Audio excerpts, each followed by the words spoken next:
皆さん、また来てくださってありがとうございます。こちらはマンハッタンニューヨーク月曜日の午後です。ということでね、今日はね、動画はね、金曜日の動画を上げたいと思います。今日はね、月曜日ですからゼレンスキーが来るってことで、金曜日はね、プーチンが来たんですよ。プーチンがアラスカに来て、そして、はい、ドン。こんな感じで、トランプさんと2人のサミットしたんですね。これはね、実際、みんな第二制裁をかけるんじゃないかっていう感じで言ってたんですけど、実際はね、裏はね、トランプさんがこの第二制裁をかけたくないから、先々週ぐらいにかけるでみたいな感じで、上から目線でまた大口叩いたんですね、トランプさんが。だけど、実際、8月の2日にインドにこの第二制裁っぽいのをかけたんですけど、インドは言うこと聞かなかったんです。ガン無視で、いやいや我々はロシアから輸入いたしますっていうことで、全然効果がなかったんです。だからトランプさんは8月8日までにするって言った手前、何かをしなきゃいけなかったんですね。だけどこれ以上インドとか中国にプッシュできないんですよ。これでインドや中国がロシアと同盟国になっちゃうと、これアメリカの末路ですから、崩壊ですから、トランプさんはこの8月8日までに出すって言ったサンクションをどうにかしてキャンセルしなきゃいけなかったんですね。ということで8月の6日にウィットコフさんをモスクワに送ってプーチンに頼んだんですね、来てくれと。でここで話し合う、とりあえずしようじゃないかっていうことで、それでプーチンは大喜びでこっちに来て、ものすごいうまい演説をしたんですよ。アラスカっていうのはもともとロシア領だったんですね。でロシアから買ったんです。だから49番目の州なんですけど、それまではロシアの領土だったから、この元ロシアの領土でこうやっていただけて本当に感謝してますみたいな感じでリスペクトを見せながら、そしてまた2022年2月の24日に侵攻して、もうすぐに和平協定を申し出た。その時にイギリスとアメリカの裏の勢力がぶっ壊したと。これもね、こっそり言ったんですね、上手に。今度はこういうことがないように、もうすぐに戦争を終わらせて和平協定を結びたいっていうことで、はい、そしてドン。それにトランプさんが乗っかったんですね。トランプさんが事実上もう降りたっていうことなんですね。あとはもうゼレンスキーとヨーロッパの皆さんでどうぞっていうことだと思います。この決断は素晴らしいと思います。ということで動画見てください。どうぞ。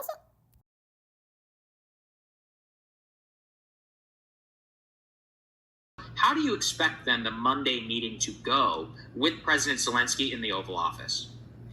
Well, I think there's one very important dimension to what Trump said that we don't want to lose sight of. And that is, I think he's passing the torch to Zelensky. Yes. I think in a very important way, Trump has come to understand that he can't settle this one. Right? There's no way he can agree, Trump, to a peace agreement and convince the Ukrainians, the Europeans, and the Western foreign policy establishment that that's the smart thing to do. And he can't convince Putin to agree to a ceasefire. So what can Trump do?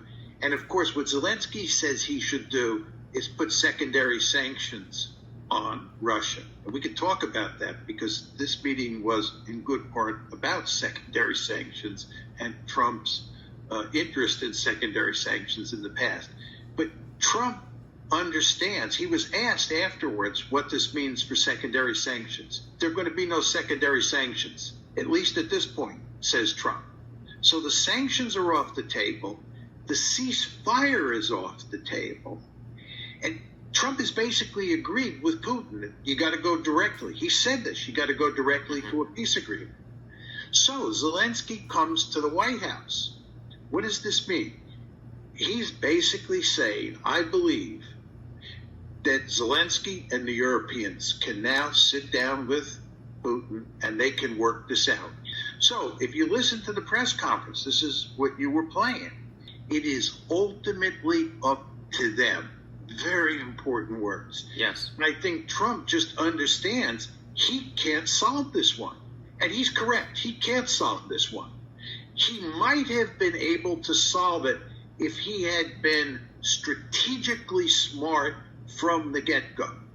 But since he took office on January 20th up to now, he has behaved in a remarkably foolish an uninformed way in terms of dealing with the Russians. What he finally figured out yesterday, after talking to Putin, he should have figured out before he moved into the White House on January 20th. The Russians have had one position on this issue since at least last June 14th. Last June 14th. This is June 14th, 2024, right? Putin said very clearly what the Russian demands were. They were consistent with what he had said before June 14th, 2024, and he has not changed those demands at all since June 14th, 2024. So why didn't Trump and company understand exactly what those demands were and work around that starting on January 20th? I don't know what the answer is, but they didn't. And the end result is he finally figured it out yesterday. Secondary sanctions mean that you're going to put sanctions on India and China and a few other countries, but mainly India and China, if they continue to trade with Russia. In other words, if they continue to import Russian oil. Well, they're not going to work. We cannot put secondary sanctions on the Chinese. They have too much leverage over us because of rare earths and magnets.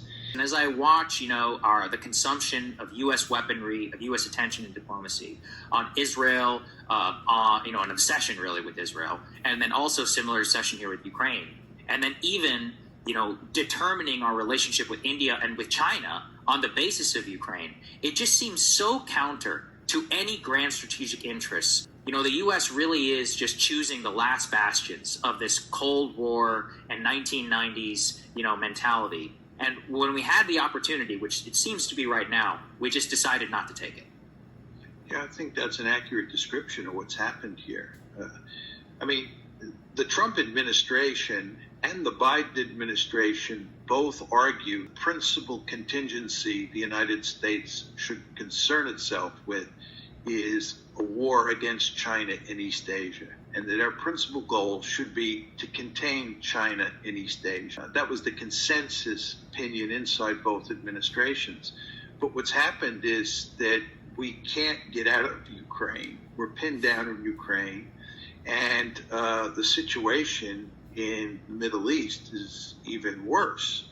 If you look at what happened in the war that we picked with the Houthis, remember, Trump said we're going to go out and beat the Houthis. But of course, the real reason that we quit the war was that we were running through our inventories of weapons at record pace. Right. And our inventories are not very deep. And then we get in the wars that get involved in the wars that Israel's fighting, especially their war with Iran. And there, again, we're using up all sorts of American weaponry. And we're pinned down in the Middle East, right? The Biden administration at least had the good sense not to get sucked into a war with Iran. The Israelis, of course, were trying to suck us into a war with Iran in 2024. But the Biden administration, which did few smart things strategically, at least in this case, avoided a war in Iran. But Trump foolishly, on June 22nd of this year, decided to go to war against Iran. So we're stuck in that situation now. And the question is, how do we get out? So I think from a strategic point of view, what's going on with regard to Ukraine and what is going on with regard to the Middle East is disastrous. And then there's the moral dimension. We don't want to lose sight of the fact that the United States is complicit in a genocide in the Middle East. That what is happening in Gaza is a genocide. For those people who don't want to call it a genocide, I would think you at least have to acknowledge that this is mass murder on a scale that we haven't seen in a long time. And certainly it's mass murder on a scale we would never accept or should never accept from a close ally. But nevertheless, here we are supporting Israel, hook, line, and sinker as it executes a genocide. So from both a strategic point of view and a moral point of view, when you look at the behavior of the Biden administration and now the Trump administration, it leaves me at least with a sick feeling in my stomach.